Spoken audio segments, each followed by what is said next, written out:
We're about to head into the desert again with some familiar faces and some new ones. Welcome to Get Out Go, I'm Christoph. Please join us as we tackle the longest off-road trail in South Africa, the Namaqua 4x4 Eco Trail.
This series is brought to you by Outdoor Campers, Off the Beaten Track,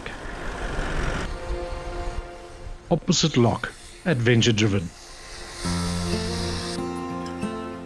alu-cab, make it better, Tackler Products, we've got you covered, and Go Camp, no excuses.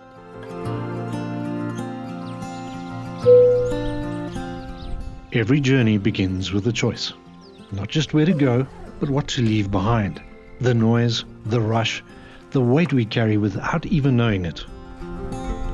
As we pack, it's not just gear we're gathering, it's trust in the unknown, in the road ahead, in ourselves.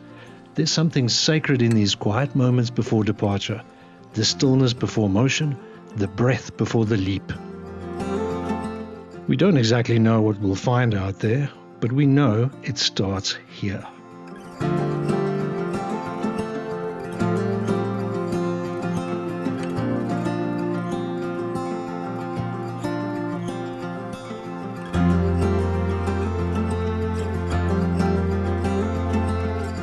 We just left Red Sands.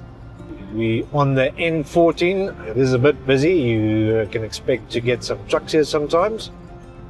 Had a good first evening. Everybody met up here, so Amy, Lee and Georgia came up from Cape Town. We obviously came from Joburg and Pretoria. Just met up for the first evening, just relaxed. Red Sands is usually a good stopover to and from Namibia or the Kalahari or the Namaqua Eco Trail.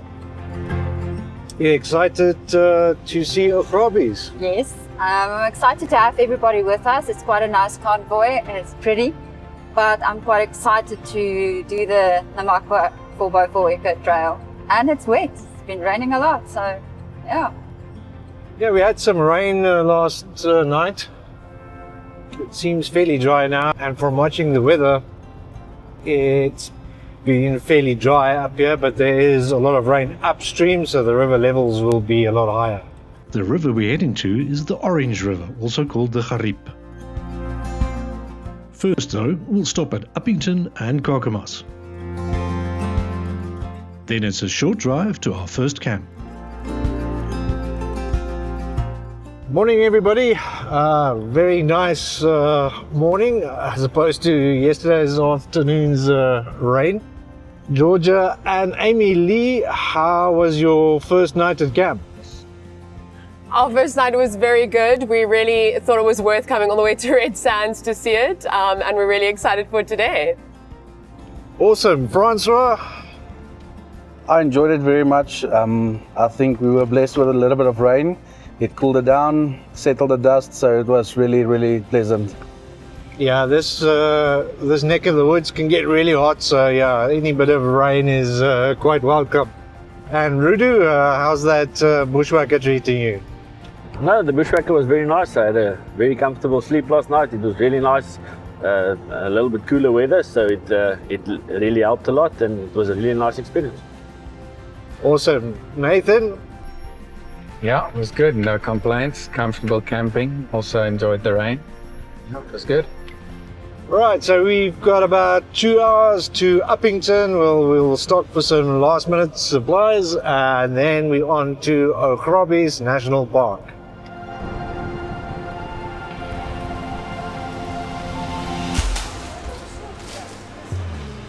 We just stopped at the local meeters here in Uppington. We're looking for fishing rods and a blow-up mattress for Nathan. Uppington seems to be on the up. It's quite neat and tidy, I must say. And this is a massive meeters, by the way.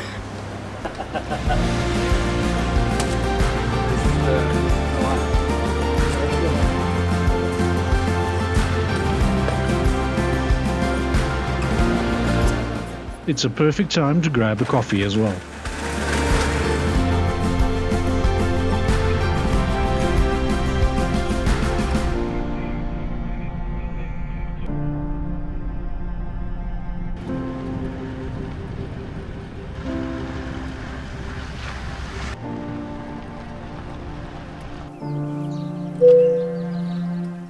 Tucked beneath the warmth of the sun and the quiet flow of the Orange River, lunch at Dimas feels like a pause in time. Here the road slows and the senses awaken. The wine is bold, the food honest, and the welcome unmistakably generous. All along this river, vines thrive in the dust and heat, rooted deep in resilience. These farms are more than places. They're stories poured into a glass, shared between strangers who feel like friends.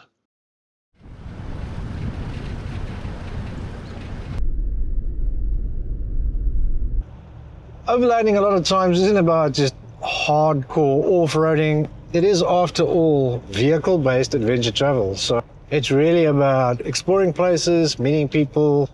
We certainly did well with that, I think, today. So.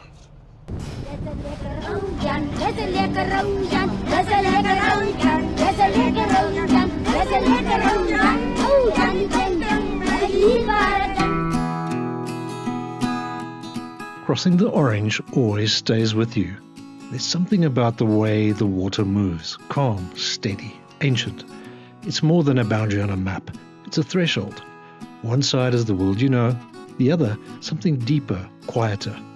As the river slips beneath us, we leave behind more than dust. We step into the unknown.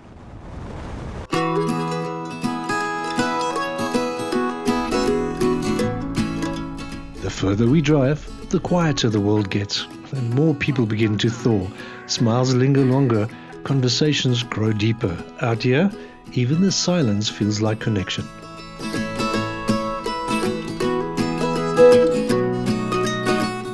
Augrabies is the perfect start for this adventure, where comfort meets the edge of the wild. It eases you into the wide skies, thunderous falls, and just enough calm before the real solitude begins. Out here, the scenery stirs something in you, and the stillness starts to feel like home.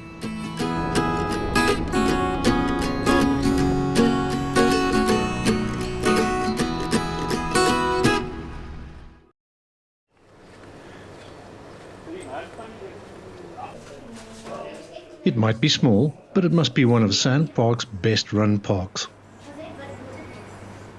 You can even shop for a new hat here. Does this work? Yeah, it's Matches your shirt. than the other one. Does it work?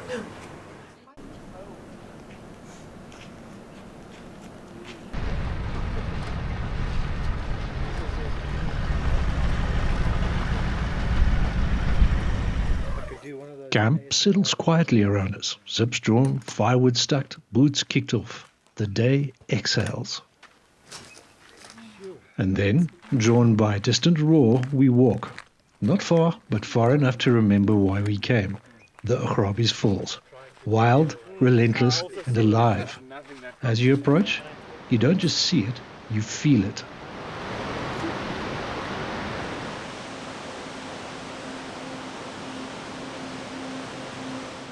So I love photography and I love art. The way that light falls in nature, through Augrabies Falls, and we're walking along the path, and it was just Amy and I at one point, the light was just coming up over the waterfall and we just tiptoed over the edge and peered down, like just having that breathtaking view of this expanse of just heavy water falling and like these orange rocks and the sun peeking out over the top. It was just so beautiful.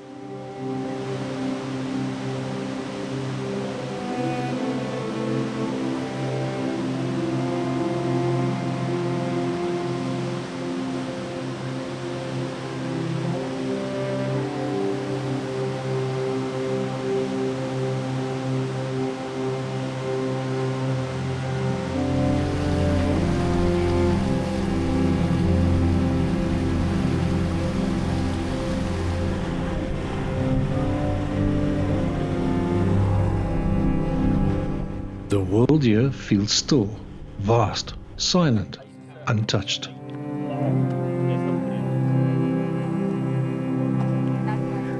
On Moon Rock, the wind brushes past, but it carries more than dust. It carries memory. You stand alone, but you're not the first. For thousands of years, the Sun People walked here, watched the same moonrise, left quiet traces in the stone. And if you listen closely, really listen, you can almost hear them. Whispers of stories, of survival, of spirit. Echoes that remind you you're part of something much older than yourself.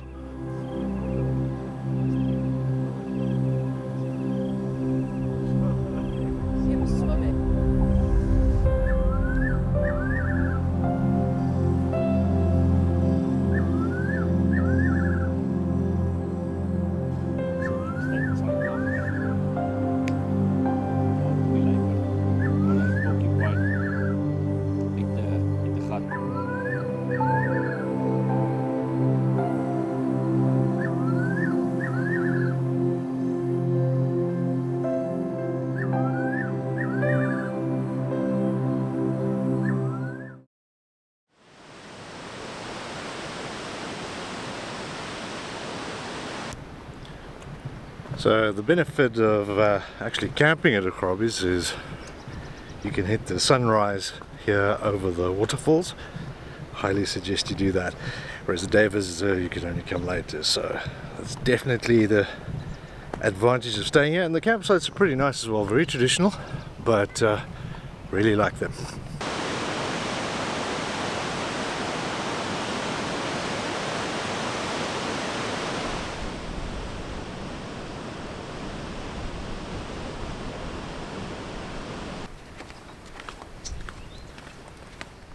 The morning light spills softly through the trees, casting long shadows on the ground. The air is cool, heavy with the scent of earth and dew. The distant rumble of the falls hums in the background, a constant reminder of the wildness that surrounds us.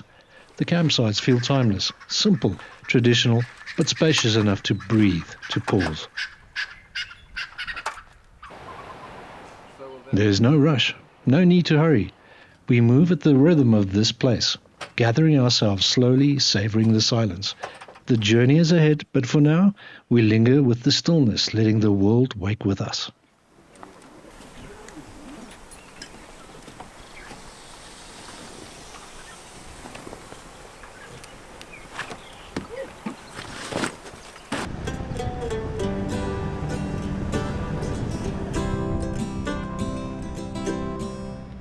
So just a quick overnight at Augrabies National Parks, very scenic here.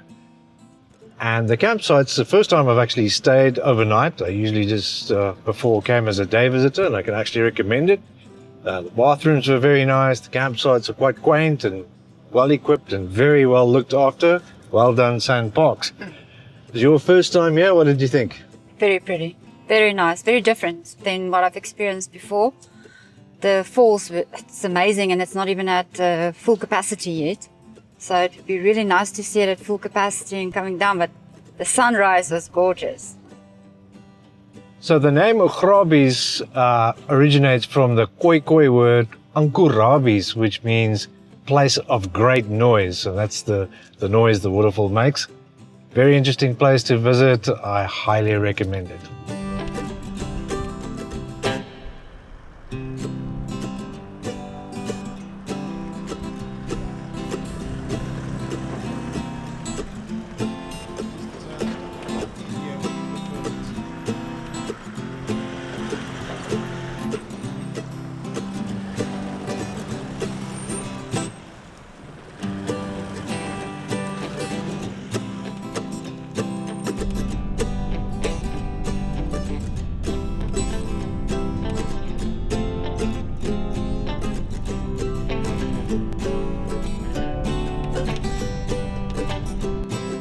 So we really had a really good stay last night. It was our first time actually camping at Augrabies. I've been, Vanessa hasn't been, but we haven't camped there, and I found it was pretty good. I also really enjoyed it. I haven't been here before, so it was the first for me. But really, really beautiful place. Now seeing the falls, even though it's not flowing at full capacity, I really enjoyed it. So yeah, definitely I will do it again. And Amy Lee and Georgia, you also went for a hike this morning. How did that go? Well, we got lost, but it was really beautiful. Such a awesome landscape to be in. We were saying that we felt like we were in Brother Bear, the movie. It was so beautiful. Honestly, completely blown away. We've been camping at the wrong spots. Yeah, I think it's very underrated. It's a sand park. It's very traditional camping, but it's very quaint, and the scenery is just spectacular. So yeah, no, I definitely enjoyed it as well. Rudu, what did you think? You've been here before, but how did you enjoy it last night? Christoph, it was very, very nice. Augrabies has always been good to us, the whole area.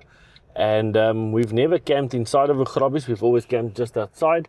But no, it was very nice. And last night, that sunset from Moonrock was really spectacular. Yeah, it's definitely worth a little drive and then a walk to do that sighting. Nathan, what did you think? No, it was the first time for me. So yeah, I'd like to come back to see the falls in full action. But the highlight for me was definitely that Moonrock yesterday. That was cool. Yeah, like I said, it's definitely not a Big 5 game reserve, but it's still very worthwhile visiting, and it's definitely underrated, I think. So, on our way to Rimfasmark, which is very different, a little bit wilder. So sort of, I think, the start of our wild journey now, and we'll air down just now when we hit dirt. So, yep, let's hit the road. It's a short but scenic road to Rimfasmark via the Blowpits Pass. We'll camp at the hot springs tonight and then head back to Kokomas to refuel before we hit the trail. Blompoort van die vlei, by Blompoort van die vlei. Kom sit by my ou ding, ek wil vir jou 'n liedjie sing. My hart is aan die brand, my hart is aan die brand. Jou ma sê nee, jou pa sê ja, by my kan jy maar klaar.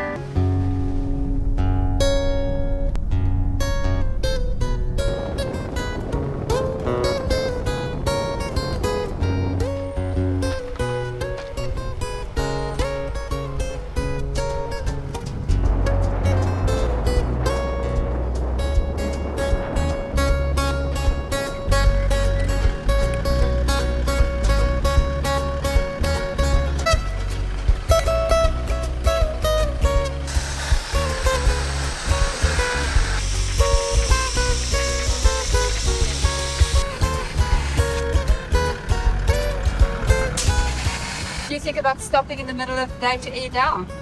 It's quite hot, but we need to do it. It's going to make the ride more comfortable and also preserve the roads. So just a quick one. Is this your first airing down? Second. Second. And? Forgot how to do it. But Airing then down Georgia reminded me. Yeah, airing down is not the concern. We're a little bit more concerned about pumping back up, that we have all of our pieces that we need. But we'll work it out. Yeah.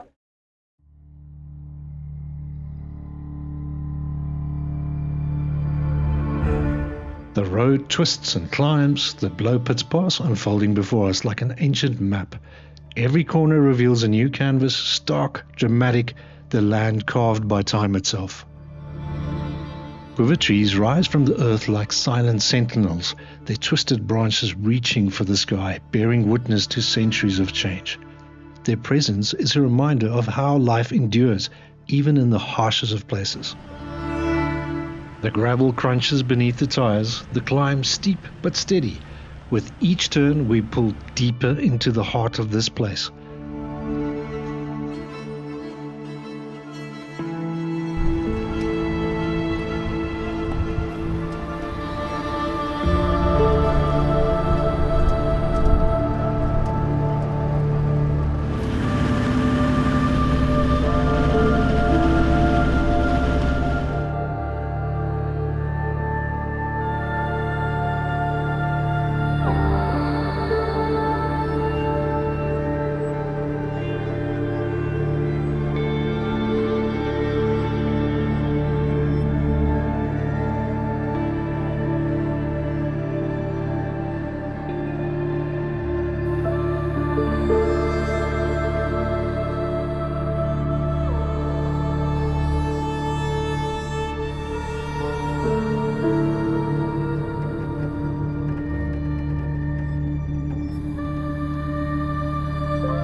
Rimfasmark lies ahead, a place that feels almost forgotten, yet somehow always present, waiting to remind us just how small we are in the face of all this vastness.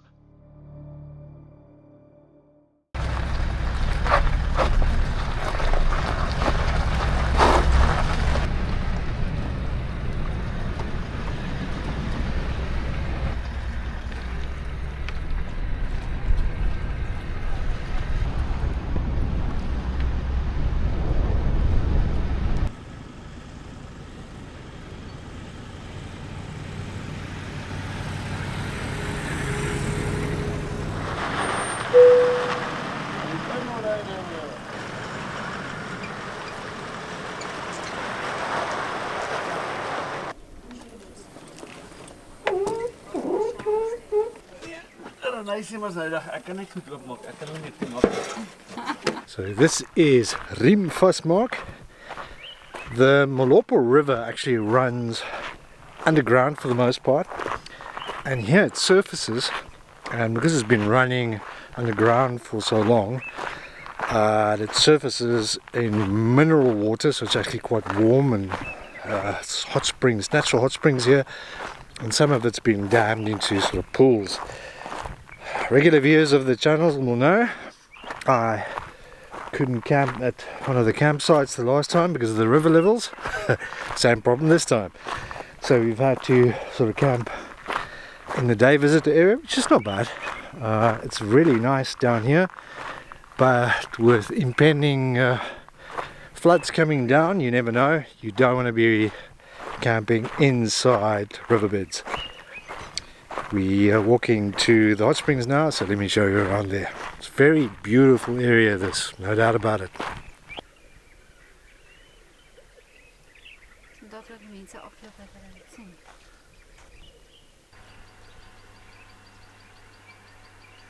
So this is one of the hot springs where they've made a nice pool. Very comfortable, but it is quite hot. It is hot out here, so I'm going to look for the cool pool. This is not for me. How's the water? It's warm and it's beautiful.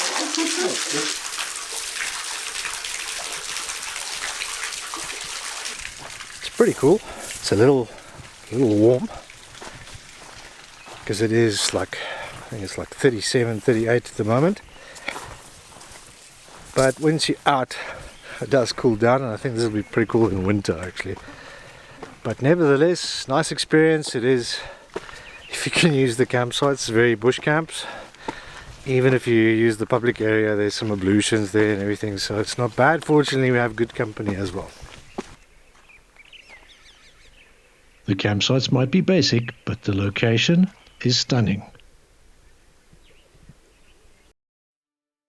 Rocky cliffs give way to hidden valleys, the air warmer, carrying the promise of something unexpected. The hot springs emerge like a secret, tucked away in this rugged wilderness, steam rising gently from the earth's embrace. The landscape here feels ancient, shaped by time and water, where the land pulses with a quiet energy of its own.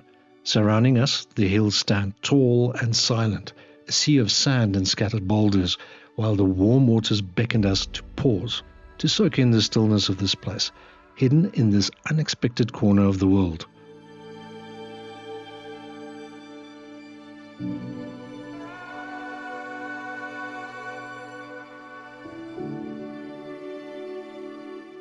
As the sun sets, the world slows into a peaceful silence. The sky deepens from gold to indigo, and the moon rises, casting its silver light across the land. Around the campfire, the flames crackle, their warmth a comfort against the cool night air. There's a deep peace in this moment, unhurried, uncomplicated, but beneath it, a quiet excitement stirs. The meal is simple yet rich with flavor, a perfect end to the day.